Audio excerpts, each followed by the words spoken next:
नमस्कार साथियों, आप देख रहे हैं यूपी मीडिया। आइए जानते हैं उत्तर प्रदेश की दिन भर की ताजा और बड़ी खबरें। आज की पहली खबर 2 अगस्त को मिलेगी पीएम किसान की 20वीं किस्त। प्रधानमंत्री किसान सम्मान निधि योजना की 20वीं किस्त 2 अगस्त को सुबह 11 बजे जारी होगी। पीएम किसान के ऑफिशियल एक्स अकाउंट से इसका ऐलान किया गया है। पीएम मोदी वाराणसी उत्तर प्रदेश से 20वीं किस्त जारी करेंगे। पिछली किस्त फरवरी 2025 में जारी की गई थी। पीएम किसान योजना के तहत हर 4 महीने में 2000 रुपए की किस्त ट्रांसफर की जाती है।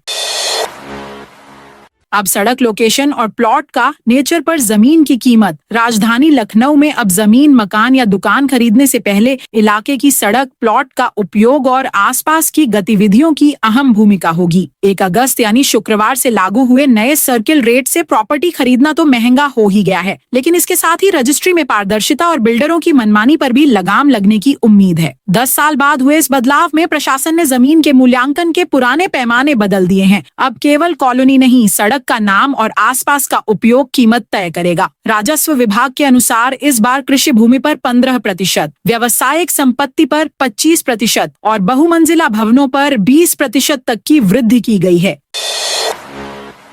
यूपी में बारिश से गंगा, यमुना और बेतवा जैसी नदियां उफान पर हैं। काशी में फिर से सभी 84 घाट गंगा में डूब गए। मणिकर्णिका घाट पर छत पर, जबकि हरिश्चंद्र घाट पर गलियों में अंतिम संस्कार हो रहा है। 80 घाट पर सुबह ए बनारस मंच पूरी तरह डूब गया है। गंगा के साथ वरुणा में भी बाढ़ आ गई है। यहाँ फिर से मोहल्लों में नाव चलने लगी हैं। अब तक 97 परिवारों ने घर छोड़ा है। हमीरपुर में यमुना और बेतवा नदियां खतरे के निशान को पार कर गई हैं। यमुना खतरे के निशान से 3 मीटर ऊपर, जबकि बेतवा 2 मीटर ऊपर बह रही है। 183 गांवों पर बाढ़ का खतरा मंडरा रहा है। मुख्यालय के आसपास इतना पानी है कि पूरा इलाका नदियों की तरह दिख रहा। सड़कों और गलियों में नाव चल रही हैं। अब लोग अपने घरों को छोड़कर राहत शिविरों में शिफ्ट हो रहे हैं। अवैध धर्मांतरण के मास्टरमाइंड छांगुर ने कबूला, पाकिस्तान से मिली मदद। अवैध धर्मांतरण के आरोपी जलालुद्दीन उर्फ छांगुर ने ईडी से कबूल किया है कि उससे पाकिस्तान से भी आर्थिक मदद मिली थी। रिमांड में हुई पूछताछ के दौरान उसने ईडी को गोलमोल जवाब में माना कि उसकी संस्थाओं को पाकिस्तान समेत कई देशों से खातों में आर्थिक मदद मिली है। रिमांड के चौथे दिन ईडी ने गुरुवार को उसे कई सवालों में घेरा। इस दौरान उसने दलील दी कि अपने धर्म का प्रचार करना कैसे गलत हो सकता है। उसने अपनी दुबई यात्राओं के बारे में कहा कि उसके लिए टिकट आदि का इंतजाम उसके मददगारों ने ही किया। छांगुर ने दावा कि करोड़ों रुपए की जो फंडिंग उसे आई है, उसका इस्तेमाल उसने गरीबों को मदद पहुंचाने में किया है। इस दौरान ईडी से दुबई में अपने कई लोगों से रिश्ते कबूले। उसने बताया कि दुबई में बैठे लोगों ने उसके टिकट कराए। पूछा गया कि वह नीतू को क्यों साथ ले जाता था, उसके नाम ही संपत्ति क्यों खरीदी, तो कहा कि नीतू को धर्मांतरण कराना सिखाया था, वह काम आगे बढ़ा रही थी। आज से गैस सिलेंडर सस्ता हुआ। आज से 19 किलो वाला कॉमर्शियल गैस सिलेंडर 34 रुपए 50 पैसे तक सस्ता हो गया है। दिल्ली में इसकी कीमत 33 रुपए 50 पैसे घटकर 1631 रुपए 50 पैसे हो गई है। पहले ये 1665 में मिल रहा था। वहीं कोलकाता में ये अब 34 रुपए 50 पैसे सस्ता होकर 1769 रुपए में मिलेगा। आज से यूपीआई नियम बदले। ऐप पर 50 बार ही बैलेंस चेक कर पाएंगे। बैलेंस चेक करने की लिमिट। अब आप एक दिन में किसी एक यूपीआई ऐप से 50 से ज्यादा बार अपना बैंक बैलेंस चेक नहीं कर पाएंगे। ऑटो पे ट्रांजैक्शंस का समय ऑटो पे जैसे ईएमआई, सब्सक्रिप्शन या बिल पेमेंट अब दिन में किसी भी समय नहीं, बल्कि तय समय स्लॉट्स में होंगे। ये पेमेंट सुबह 10 बजे से दोपहर 1 बजे और शाम 5 बजे से रात 9:30 बजे के बीच में प्रोसेस नहीं होंगे। ट्रांजैक्शन स्टेटस चेक की लिमिट। अगर कोई पेमेंट अटक जाता है तो आप उसका स्टेटस सिर्फ 3 बार चेक कर सकते हैं, वो भी हर बार 90 सेकंड के गैप के साथ। Chargeback process. बैंकों को चार्जबैक क्लेम रिजेक्ट होने पर एनपीसीआई से दोबारा अनुमति लेने की जरूरत नहीं होगी। इससे विवाद समाधान तेज होगा। क्रेडिट कार्ड पर मिलने वाला इंश्योरेंस कवर बंद। एसबीआई ने 11 अगस्त से कुछ को ब्रांडेड क्रेडिट कार्ड्स पर मिलने वाले फ्री एयर एक्सीडेंट इंश्योरेंस बंद करने का फैसला किया है। अभी तक ये कवर 50 लाख से 1 करोड़ रुपए तक मिलता था। यह बीमा पहले UCO bank, central bank, Karur Vysya bank और इलाहाबाद बैंक के साथ पार्टनरशिप में दिया जाता था। गोयल यूपी के नए मुख्य सचिव पंचायत और विधानसभा चुनाव कराएंगे। IAS शशि प्रकाश गोयल यूपी के नए मुख्य सचिव बन गए हैं। मोदी सरकार ने मनोज कुमार सिंह को सेवा विस्तार नहीं दिया। 37 साल की सेवा के बाद मनोज सिंह गुरुवार को रिटायर हो गए। मोदी सरकार के कुछ ताकतवर मंत्रियों ने मनोज सिंह को सेवा विस्तार देने का विरोध किया था। अब यह तय हो गया है कि यूपी में आगामी पंचायत और विधानसभा चुनाव में ASP गोयल ही योगी के सारथी होंगे। हालांकि गोयल का रिटायरमेंट 31 जनवरी 2027 को है। इस दौरान सिर्फ यूपी में पंचायत चुनाव होंगे, वहीं अप्रैल मई में विधानसभा चुनाव भी होने हैं। चलते माना जा रहा है कि गोयल को सेवा विस्तार मिल सकता है।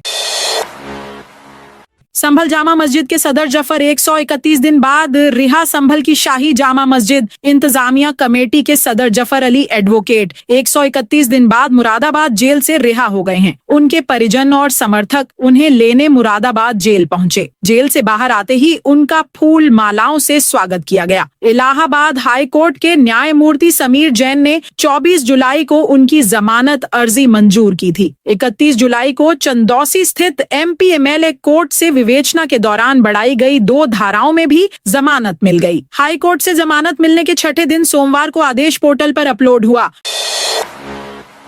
महिलाओं के लिए ड्राइविंग लाइसेंस शिविर 3 अगस्त को लगेगा। आप 18 साल की हो गई हैं, आपके पास ड्राइविंग लाइसेंस नहीं है तो परेशान होने की आवश्यकता नहीं है। आपकी सुविधा के लिए अमर उजाला लाया है आसानी से ड्राइविंग लाइसेंस बनवाने का मौका। 3 अगस्त को डालीबाग स्थित अमर उजाला कार्यालय पर सुबह 10 से शाम 5 बजे तक लर्नर DL बनवाने के लिए शिविर लगाया जा रहा है। इस महीने बैंक 14 दिन बंद रहेंगे। इस महीने यानी अगस्त में अलग अलग राज्यों व शहरों में कुल 14 दिन बैंक बंद रहेंगे। 5 रविवार और दूसरे चौथे शनिवार के अलावा 7 दिन अलग अलग जगहों पर बैंकों में कामकाज नहीं होगा। ऐसे में अगर आपको अगले महीने बैंक से जुड़ा कोई जरूरी काम हो तो इन छुट्टियों के दिनों को छोड़कर आप बैंक जा सकते हैं। 15 से 17 अगस्त तक देश के ज्यादातर जगहों पर लगातार 3 दिन बैंकों में कारोबार नहीं होगा। 15 अगस्त को स्वतंत्रता दिवस, 16 अगस्त को जन्माष्टमी कृष्ण जयंती और 17 अगस्त को रविवार के चलते बैंक बंद रहेंगे। अयोध्या कैंट में अग्निवीर भर्ती रैली 5 अगस्त से शुरू होगी। Dogra regimental centre. Ayodhya cantt में 5 अगस्त से शुरू हो रही अग्निवीर भर्ती रैली को लेकर जिला प्रशासन और सेना के अधिकारियों की संयुक्त तैयारियां अंतिम चरण में हैं। मंगलवार को कलेक्ट्रेट सभागार में अपर जिलाधिकारी नगर योगानंद पांडे और कर्नल SK मोर की संयुक्त बैठक हुई, जिसमें रैली को सफलतापूर्वक संपन्न कराने के लिए विभागीय अधिकारियों को आवश्यक दिशा निर्देश दिए गए।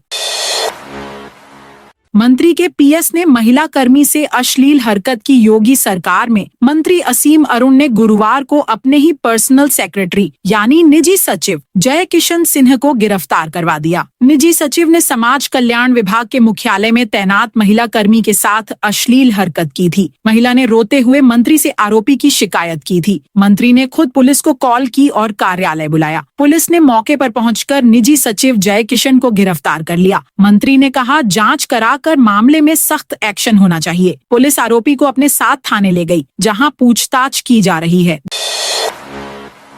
धीरेन्द्र शास्त्री महिलाओं की तस्करी कर रहे प्रोफेसर का दावा। लखनऊ विश्वविद्यालय के हिंदी विभाग के एसोसिएट प्रोफेसर रविकांत ने गुरुवार को बड़ा दावा किया। उन्होंने X पर 2 पोस्ट लिखी। पहली पोस्ट में उन्होंने अमेरिका के भारत पर टैरिफ लगाने के ऐलान को लेकर सरकार को घेरा। वहीं दूसरे पोस्ट में आरोप लगाया कि धीरेन्द्र शास्त्री महिलाओं की तस्करी करते हैं।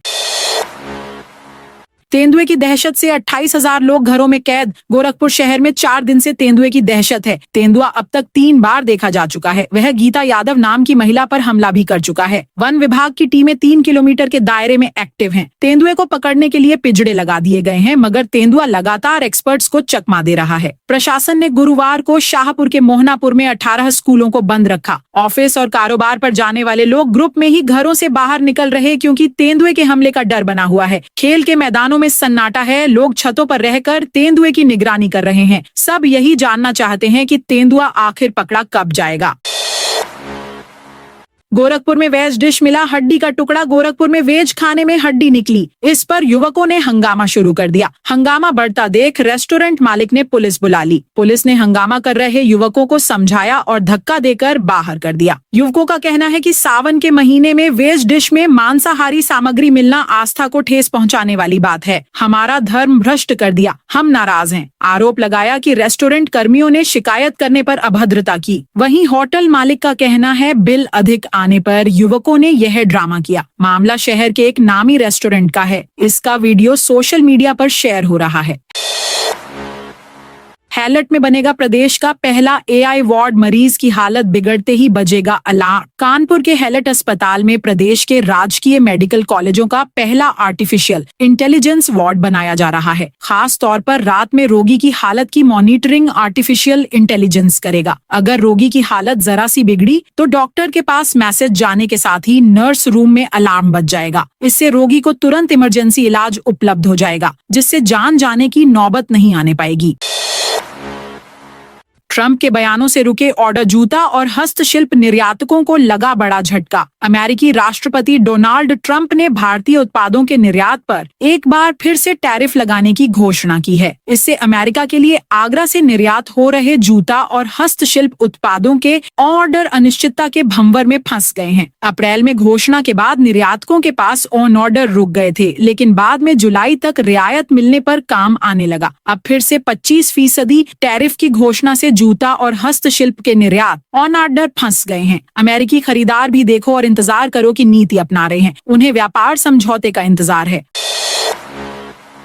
अब काशी में लग्जरी क्रूज पर गंगा आरती का आनंद लेंगे पर्यटक। काशी के सबसे बड़े 3 तल वाले लग्जरी क्रूज पर गंगा आरती भी होगी। पर्यटक इस पर योग भी करेंगे और सांस्कृतिक कार्यक्रमों का लुत्फ भी उठा सकेंगे। इस क्रूज के सबसे ऊपरी तल पर सुबह शाम पर्यटकों के लिए गंगा आरती होगी। 3 बटुक गंगा आरती करेंगे। इसके अलावा सुबह 1 घंटे योग होगा। शाम को सांस्कृतिक कार्यक्रमों की प्रस्तुतियां होंगी। वाराणसी पहुंचे गंगोत्री क्रूज में पर्यटक मार्कंडेय महादेव से विंध्य धाम का भ्रमण करेंगे। इस क्रूज में पर्यटकों को खास सुविधाएं उपलब्ध कराने की तैयारियां चल रही हैं। अयोध्या में हरियाणा से आएंगी गायें। जिले में बढ़ेगा दुग्ध उत्पादन। योगी सरकार ने स्वदेशी गोपालन को बढ़ावा देने और पशुपालकों की आय में वृद्धि के लिए नंद बाबा दुग्ध मिशन के अंतर्गत मिनी नंदिनी कृषक समृद्धि योजना शुरू की है। इस योजना के तहत अयोध्या जिले के 10 किसानों को आधुनिक डेयरी इकाई स्थापित करने के लिए 50% तक अनुदान दिया जाएगा। यह पहल दुग्ध उत्पादन बढ़ाने के साथ ग्रामीण क्षेत्रों में रोजगार सृजन और आर्थिक समृद्धि को भी प्रोत्साहित करेगी। मिनी नंदिनी योजना का मुख्य उद्देश्य उत्तर प्रदेश में प्रति पशु दुग्ध उत्पादन को राष्ट्रीय औसत तक लाना है। वर्तमान में प्रदेश में प्रति गाय औसतन 3.78 लीटर दूध का उत्पादन होता है। यह राष्ट्रीय औसत है, औसत से कम है। छत्रपति शिवाजी की वीरता के किस्से बयान करेगा ये म्यूजियम। ताजमहल के नजदीक होगा निर्माण ताजमहल। पूर्वी गेट स्थित शिल्पग्राम के पास शिवाजी म्यूजियम का निर्माण कार्य 15 अगस्त से 2 शिफ्ट में होगा। बृहस्पतिवार को मंडलायुक्त शैलेंद्र कुमार सिंह ने म्यूजियम की बिल्डिंग का निरीक्षण किया। यूपी राजकीय निर्माण निगम टाटा प्रोजेक्ट्स ऑफ पर्यटन अधिकारियों को शुक्रवार से कार्य शुरू कराने के निर्देश दिए।